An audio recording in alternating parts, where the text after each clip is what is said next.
नमस्कार दर्शक बंधु जय जगन्नाथ। आज हूँ मे 7 तारिख बुधवार। तेबे आसंतु नजर पकेबा आज दिनर ओडिशा तथा देश विदेशर प्रमुख 20टी खबर गुड़िक उपरे। भारत सरकार सारा देश में सड़क दुर्घटना रे आहत लोकंक पई कैशलेस चिकित्सा योजना कार्यकारी करने पई एक विज्ञप्ति जारी करिसेंती। यह अधीन रे प्रत्येक सड़क दुर्घटना पीड़ित व्यक्ति सर्वाधिक 1.5 लाख टंका पर्यंत मागणा चिकित्सा पाई परिबे। सड़क परिवहन एवं राजपथ मंत्रालय द्वारा जारी गेजेट विज्ञप्ति अनुसार एही योजना मे 5 तारिख रु कार्यकारी होईछि। जदि कौनसी व्यक्ति मोटर यान द्वारा होइथिबा सड़क दुर्घटनार शिकार हुअंती तेबे तांकु एही योजना अधीन रे देशर जे कौनसी स्थान रे मागणा चिकित्सा सुविधा मिलिबो। दुर्घटना पीड़ितंकु सरकारी किंबा निर्दिष्ट हॉस्पिटल रे चिकित्सा पई कौनसी टंका देबाकू पड़िबो नाही। परवर्ती खबर आजिठु ओडिशा रे हेबो मॉक ड्रिल। प्रतिरक्षा दृष्टिकोणरू ओडिशा बेस गुरुत्व बहन करुछि। बालेश्वर चांदीपुर रे रहिछि आईटीआर क्षेपणास्त्र घाटी। धामरा रे अछि अब्दुल कलाम व्हील द्वीप। सोनाबेड़ा रे रहिछि मिग विमान कारखाना। तेणु प्रतिरक्षा दृष्टिकोणरू ओडिशा भी गुरुत्व बहन करुछि। एसबु स्थान रे सुरक्षा दृष्टिकोणरू मॉक ड्रिल कराजिबार सूचना रहिछि। ओडिशार विभिन्न स्थान रे मॉक ड्रिल कराजिबो। राज्यर 12टी स्थान रे एही मॉक ड्रिल कराजिबो बोली गुइंदा पक्षरु सूचना मिलिछि। धामरा, चांदीपुर, भुवनेश्वर, केन्द्रापड़ा, पुरी, गोपालपुर, पारादीप, भद्रक रे होई पारे मॉक ड्रिल, जेउथिरे सिविलियन बा साधारण लोकंकु सचेतन कराजिबो। एभली परिस्थिति उपजिले केमिति ताहाकु साधारण लोके मुकाबिला करिवे ताकु नै सतर्क कराजिबो। परवर्ती खबर पुरी रे विमान बंदर निर्माण काम को आहुरी बल मिल पारिछि। केंद्र सरकार एही प्रकल्प को नीतिगत अनुमोदन प्रदान कला परे देश विदेशर पर्यटकଙ୍କ मनरे नूतन आशा संचार होईछि। एही विमान बंदर पूर्ण कार्यक्षम हेला परे वर्षकु 46 लाख यात्री को सुविधा प्रदान करियो बोली राज्य सरकार आशा प्रकट करिसेंती। अर्थात प्रति मास एही विमान बंदर प्राय 4 लाख पर्यटक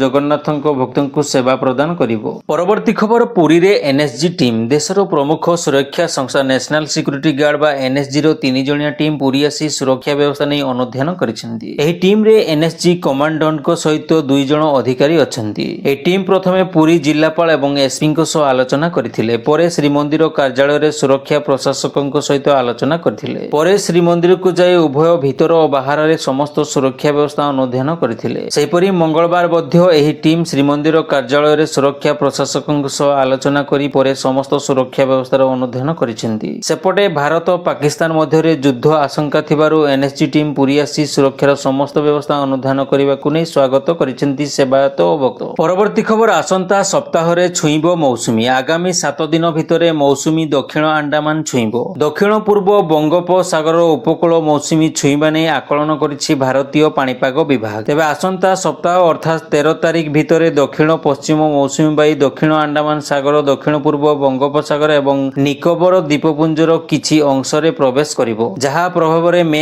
22 तारिख सुधा हालुका वर्षा हवा नै आकलन करा जायछि। परवर्ती खबर राज्य रे खूब शीघ्र खोला जिवो आउ 4 नुआ मेडिकल कॉलेज। एने सोमवार मुख्यमंत्री केन्दुझर गस्तरे जाइथिबा बेले घोषणा करिसेंती। मुख्यमंत्री कहिसेंती भद्रक, जगतसिंहपुर, ढेंकानाल और नवरंगपुर रे नुआ मेडिकल कॉलेज खोलिबो। धीरे धीरे राज्यर सबु जिल्ला रे मेडिकल कॉलेज प्रतिष्ठित हेबो। नरेंद्र मोदी जी को नेतृत्व रे देश रे स्वास्थ्य सेवार उन्नति पई केंद्र सरकार सबु जिल्ला रे मेडिकल कॉलेज खोलिया पई निष्पत्ति नेइछंती। केंद्र सरकार एथि पई 60% अर्थ देउथुवा बेले राज्य सरकार 40% अर्थ देबे। एहारो सुजोग नै अनेक राज्य बहुत मेडिकल कॉलेज प्रतिष्ठा करिसेंती। तेलंगाना रे वर्तमान 34टी मेडिकल कॉलेज स्थापन होईछि, किंतु ओडिसा रे खूब कम मेडिकल कॉलेज प्रतिष्ठा होईछि। पूर्व सरकार राजनीतिक कारण जोगु ए दिगरे विशेष ध्यान देइ नथिले बोली मुख्यमंत्री कहिसेंती। परवर्ती खबर अमरनाथ यात्रा आरंभ हेबाकू आउ 2 मास बाकी रहिछि, किंतु एहा पूर्वरु अमरनाथ शिवलिंगर प्रथम फोटो सामना को आसीछि। चलित वर्ष अमरनाथ यात्रा जुलाई 3 तारिख रु आरंभ हेबो। एथि पई समस्त प्रस्तुति आरंभ होईछि।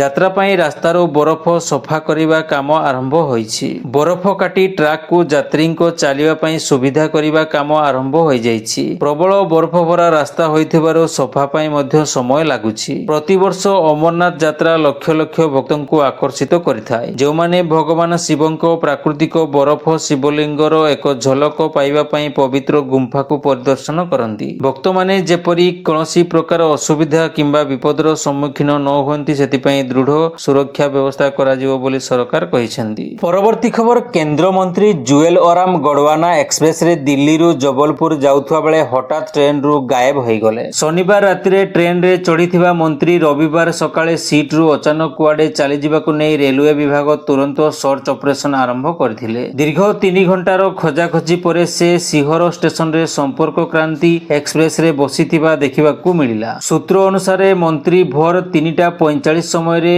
ଦୋମୋହ ଷ୍ଟେସନରେ ଓହ୍ଲାଇଥିଲେ। ସେଠାରେ ତାଙ୍କର ସୁଗାରର ସ୍ତର କମି ଯାଇଥିଲା, ଯେଉଁଥିପାଇଁ ଚଳନ୍ତା ଟ୍ରେନରେ ଚଢୁ ଚଢୁ ମନ୍ତ୍ରୀଙ୍କ ପାଦ ଖସି ଯାଇଥିଲା ଏବଂ ତାଙ୍କ ହାତ ଗୋଡରେ ଆଘାତ ଲାଗିଥିଲା। ଠିକ୍ ସେହି ସମୟରେ ଅନ୍ୟ ପ୍ଲାଟଫର୍ମରେ ସମ୍ପର୍କକ୍ରାନ୍ତି ଏକ୍ସପ୍ରେସ ଆସୁଥିବା ଦେଖି ମନ୍ତ୍ରୀ ଉକ୍ତ ଟ୍ରେନରେ ଚଢି ଯାଇଥିଲେ। କେନ୍ଦ୍ରମନ୍ତ୍ରୀ ଜୁଏଲ ଓରାମଙ୍କ ପିଏଙ୍କ କହିବା ଅନୁସାରେ ସେ ହରିଦ୍ୱାର ଟ୍ରେନରେ ଦେଖିବାକୁ ମିଳିନଥିଲେ, କିନ୍ତୁ ପରେ ଜଣାପଡ଼ିଲା ଯେ ଟ୍ରେନ ସେଠାରେ ଅଟକି ହିଁ ନଥିଲା। କିନ୍ତୁ ସକାଳ 6:55 ସମୟରେ କେନ୍ଦ୍ରମନ୍ତ୍ରୀ ସିହର ଷ୍ଟେସନରେ ମିଳିଥିଲେ। ଯେହେତୁ ମନ୍ତ୍ରୀ ଆହତ ଅବସ୍ଥାରେ ମିଳିଥିଲେ, ତେଣୁ ତାଙ୍କୁ ପ୍ରଥମେ ପ୍ରାଥମିକ ଚିକିତ୍ସା ଦିଆଗଲା ଏବଂ ପରେ ଜବଲପୁର ଅଣାଗଲା। ରେଲୱେର ବରିଷ୍ଠ ଡିଏସିଏମ୍ ମଧୁର ବର୍ମା ଏବଂ ସିହରର ଆରପିଏଫ୍ ପୋଷ୍ଟ ପ୍ରଭାବୀ ରାଜୀବ ଖବରଙ୍କ କହିବା ଅନୁସାରେ ସୂଚନା ମିଳିବା ମାତ୍ରେ ଷ୍ଟାଫଙ୍କୁ ଆଲର୍ଟ କରାଇ ଦିଆଯାଇଥିଲା। ପରବର୍ତ୍ତୀ ଖବର, ସ୍ୱରାଷ୍ଟ୍ର ମନ୍ତ୍ରୀ ଅମିତ ଶାହାଙ୍କ ଓଡ଼ିଶା ଗସ୍ତ କାର୍ଯ୍ୟସୂଚୀରେ ପରିବର୍ତ୍ତନ ହୋଇଛି। ସେ ଆସନ୍ତା 11 ତାରିଖରେ ସମ୍ବଲପୁର ଗସ୍ତରେ ଆସି ଭୀମସାର ସୁପର ସ୍ପେଶାଲିଟି ହସ୍ପିଟାଲ ଉଦ୍ଘାଟନ କରିବାର ଥିଲା। ମାତ୍ର ନୂଆ ସୂଚୀ ଅନୁସାରେ ସେ ଦିନକ ପୂର୍ବରୁ 10ରେ ସମ୍ବଲପୁରରେ ପହଞ୍ଚି ପ୍ରଥମେ ମା ସମଲେଶ୍ୱରୀଙ୍କୁ ଦର୍ଶନ କରିବେ, ପରେ ଭୀମସାର ସୁପର ସ୍ପେଶାଲିଟି ହସ୍ପିଟାଲର ଉଦ୍ଘାଟନ କରିବେ। ସମ୍ବଲପୁରରେ ଏକ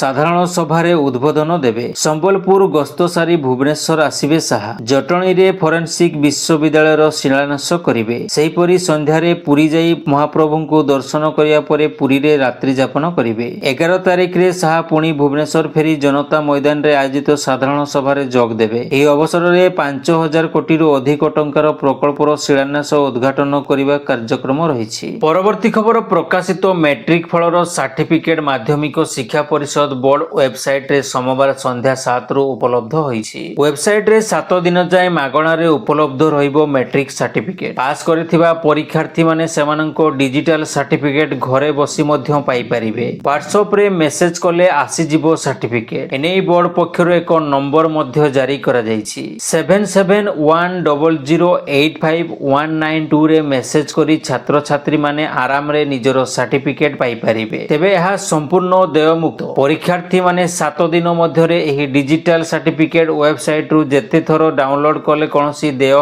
ଦେବାକୁ ପଡ଼ିବ ନାହିଁ। 7 ଦିନ ପରେ ପ୍ରଥମ ଥର ଡାଉନଲୋଡ କଲେ କୌଣସି ଦେୟ ଦେବାକୁ ପଡ଼ିବ ନାହିଁ। ମାତ୍ର ଏହା ପରେ ଡାଉନଲୋଡ କଲେ ଥରକରେ 500 ଟଙ୍କା ଅନଲାଇନରେ ଦେବାକୁ ପଡ଼ିବ ବୋଲି ବୋର୍ଡ ପକ୍ଷରୁ ସୂଚନା ଦିଆଯାଇଛି। ପରବର୍ତ୍ତୀ ଖବର, ପଶ୍ଚିମବଙ୍ଗ ମୁଖ୍ୟମନ୍ତ୍ରୀ ମମତା ବାନାର୍ଜୀଙ୍କ ମନମାନି। ଦିଦିଙ୍କର ଏ କି ଜିଦ୍, ମୁହଁ ଟାଣ ଛାଡୁନାହାନ୍ତି ମମତା। ଦୀଘା ଜଗନ୍ନାଥ ମନ୍ଦିର ବିବାଦ ଘଟଣା। ଦୀଘାକୁ ଜଗନ୍ନାଥ ଧାମ ଘୋଷଣା କଲେ ବାରମ୍ବାର ଖବର ପ୍ରସାରଣ ପରେ ମଧ୍ୟ ଜିଦ୍ରେ ଅଟଳ ପଶ୍ଚିମବଙ୍ଗ ସରକାର। ରାତାରାତି ଆଉ ଏକ ସେଲ୍ଫି ପଏଣ୍ଟ ଲଗାଇଛି ପଶ୍ଚିମବଙ୍ଗ ପ୍ରଶାସନ। ଦୀଘାରେ ପୁଣି ଲାଗିଲା ସ୍ଥାୟୀ ଜଗନ୍ନାଥ ଧାମ ହୋର୍ଡିଂ। ମନ୍ଦିର ସାମ୍ନାରେ ବଡ଼ ବଡ଼ ଅକ୍ଷରରେ ଜଗନ୍ନାଥ ଧାମ ହୋର୍ଡିଂ ଲାଗିଛି। ପୂର୍ବରୁ ମନ୍ଦିରରେ ଅସ୍ଥାୟୀ ହୋର୍ଡିଂ ଲଗାଯାଇଥିଲା। ଜଗନ୍ନାଥ ଧାମ ବିବାଦ ଭିତରେ ପୁଣି ସ୍ଥାୟୀ ହୋର୍ଡିଂ ଲଗାଯାଇଛି। ପରବର୍ତ୍ତୀ ଖବର, ରାଷ୍ଟ୍ରପତି ଦ୍ରୌପଦୀ ମୁର୍ମୁ ମେ 19 ତାରିଖରେ କେରଳର ସାବରିମାଳା ମନ୍ଦିରରେ ଭଗବାନ ଆୟାପ୍ପାଙ୍କୁ ଦର୍ଶନ ଓ ପୂଜାର୍ଚ୍ଚନା କରିବେ। ଦେଶର ଇତିହାସରେ ସେ ହେଉଛନ୍ତି ପ୍ରଥମ ରାଷ୍ଟ୍ରପତି ଯିଏ ସାବରିମାଳା ମନ୍ଦିର ଯିବେ। ମନ୍ଦିର ପରିଚାଳନା ସଂସ୍ଥା ତ୍ରାଭଣକର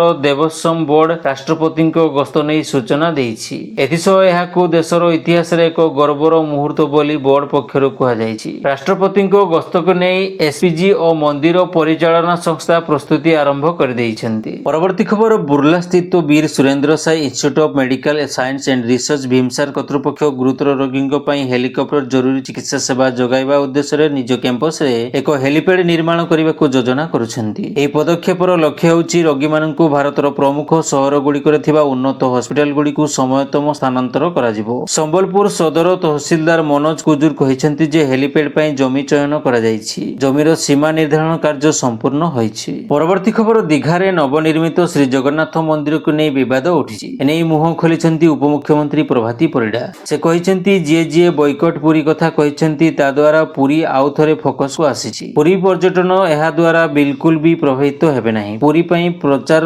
ଆବଶ୍ୟକତା ନାହିଁ କି ବୟକଟ ନାଲି ଆଖି ପୁରୀରେ କାମ ଦେବନି। ବାରବାର ଜଗନ୍ନାଥ ସଂସ୍କୃତି ଉପରେ କୁଠାରଘାତ କରିବା ମମତା ବାନାର୍ଜୀଙ୍କ ପ୍ରତି ଶୋଭନୀୟ ଆଚରଣ ନୁହେଁ ବୋଲି ସେ କହିଛନ୍ତି। ପରବର୍ତ୍ତୀ ଖବର, କେନ୍ଦ୍ରୀୟ ତଦନ୍ତ ବ୍ୟୁରୋ ସିବିଆଇର ନୂତନ ମୁଖ୍ୟଙ୍କ ନାମ ଚୟନ ନେଇ ଲୋକସଭାରେ ବିରୋଧୀ ଦଳ ନେତା ରାହୁଲ ଗାନ୍ଧୀ ପ୍ରଧାନମନ୍ତ୍ରୀଙ୍କ କାର୍ଯ୍ୟାଳୟରେ ପହଞ୍ଚିଥିଲେ। ସୂଚନା ଅନୁଯାୟୀ ସିବିଆଇ ମୁଖ୍ୟଙ୍କ ଚୟନ ପାଇଁ ଗଠିତ କମିଟିରେ ପ୍ରଧାନମନ୍ତ୍ରୀ ନରେନ୍ଦ୍ର ମୋଦି, ସିଜିଆଇ ସଞ୍ଜୀବ ଖାନ୍ନା ଏବଂ ଲୋକସଭାରେ ବିରୋଧୀ ଦଳ ନେତା ରାହୁଲ ଗାନ୍ଧୀ ଉପସ୍ଥିତ ଥିଲେ। ସିବିଆଇ ମୁଖ୍ୟଙ୍କ କାର୍ଯ୍ୟକାଳ 2 ବର୍ଷ, ଯାହାକୁ 5 ବର୍ଷ ପର୍ଯ୍ୟନ୍ତ ବୃଦ୍ଧି କରାଯାଇ ପାରିବ। ବର୍ତ୍ତମାନର ସିବିଆଇ ନିର୍ଦ୍ଦେଶକ ପ୍ରବୀଣ ସୁଦଙ୍କ କାର୍ଯ୍ୟକାଳ ଚଳିତ ମାସ 25 ମେରେ ଶେଷ ହେଉଛି। ପରବର୍ତ୍ତୀ ଖବର ଓଲଟିଲା ଯାତ୍ରୀବାହୀ ବସ୍। ଭାରସାମ୍ୟ ହରାଇ ପୋଲ ତଳକୁ ଖସିଲା ଯାତ୍ରୀବାହୀ ବସ୍, ଯେଉଁଥିରେ 40ରୁ ଅଧିକ ଯାତ୍ରୀ ଥିବା ସୂଚନା ମିଳିଛି। ବାଲେଶ୍ୱର ଜିଲ୍ଲା ନୁଆଣିଆ ଯୋଡ଼ି ପୋଲ ନିକଟରେ ଘଟିଛି ଏହି ଦୁର୍ଘଟଣା। ଖବର ଅନୁଯାୟୀ 40ରୁ ଅଧିକ ଯାତ୍ରୀଙ୍କୁ ନେଇ ବାଲେଶ୍ୱର ଅଭିମୁଖେ ଯାଉଥିଲା ଏକ ଯାତ୍ରୀବାହୀ ବସ୍। ହେଲେ ବାଲେଶ୍ୱର ନୁଆଣିଆ ଯୋଡ଼ି ପୋଲ ନିକଟରେ ଯାତ୍ରୀବାହୀ ବସ୍ଟି ଭାରସାମ୍ୟ ହରାଇ ଓଲଟି ପଡ଼ିଥିଲା, ଯାହାଫଳରେ ପୋଲ କଡ଼ରେ ଥିବା ପାଣିରେ ବସ୍ଟି ପଡ଼ିଯାଇଥିଲା। ତେବେ ବସ୍ଟି ପାଣିରେ ପଡ଼ିବା ଦ୍ୱାରା ଗାଡ଼ିରେ ଥିବା 40 ଜଣ ଯାତ୍ରୀଙ୍କ ମଧ୍ୟରୁ 20 ଜଣ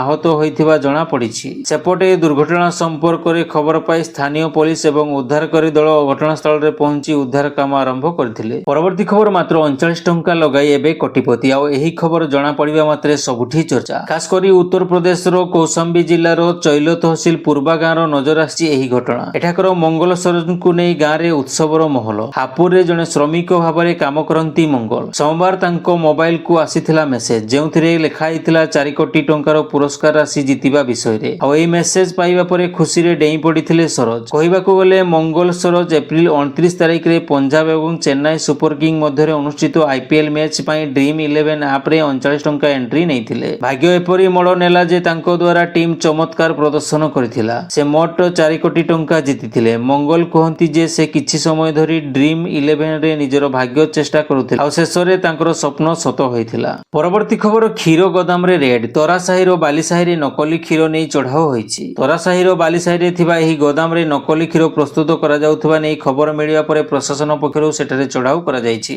ଅପମିଶ୍ରିତ କ୍ଷୀର ସହ ବସ୍ତା ବସ୍ତା ପାଉଡର ହେଲା ଜବତ। ଅନ୍ୟପକ୍ଷେ ଅପମିଶ୍ରିତ କ୍ଷୀର ଓମ୍ଫେଡକୁ ସପ୍ଲାଏ କରାଯାଉଥିବା ଏକ ଚାଞ୍ଚଲ୍ୟକର ତଥ୍ୟ ସାମ୍ନାକୁ ଆସିଛି। ଚାଷୀଙ୍କଠାରୁ କ୍ଷୀର ନେଇ ଗୋଦାମରେ ପାଉଡର ପକାଇ ଅପମିଶ୍ରଣ କରାଯାଉଥିବା ଜଣାପଡ଼ିଛି। ଖବର ପାଇ ଜଗତସିଂହପୁର ଜିଲ୍ଲା ପ୍ରଶାସନର 5 ଜଣିଆ ଟିମ୍ ଚଢ଼ାଉ କରି ଘଟଣାର ତଦନ୍ତ ଜାରି ରଖିଛି। ଚ୍ୟାନେଲଟିକୁ ଯଦି ଏବେ ଯାଏ ସବସ୍କ୍ରାଇବ୍ କରିନାହାନ୍ତି, ତେବେ ସବସ୍କ୍ରାଇବ୍ କରି ପାଖରେ ଥିବା ଅଲ୍ ବେଲ୍ ନୋଟିଫିକେସନ୍ ଆଇକନ୍ଟିକୁ ଦବାଇ ଦିଅନ୍ତୁ, ଯାହାଫଳରେ ପ୍ରତ୍ୟେକ ଦିନ ସର୍ବପ୍ରଥମେ ଆପଣ 20ଟି ଦେଶ ବିଦେଶର ପ୍ରମୁଖ ଖବରଗୁଡ଼ିକୁ ଜାଣିପାରିବେ।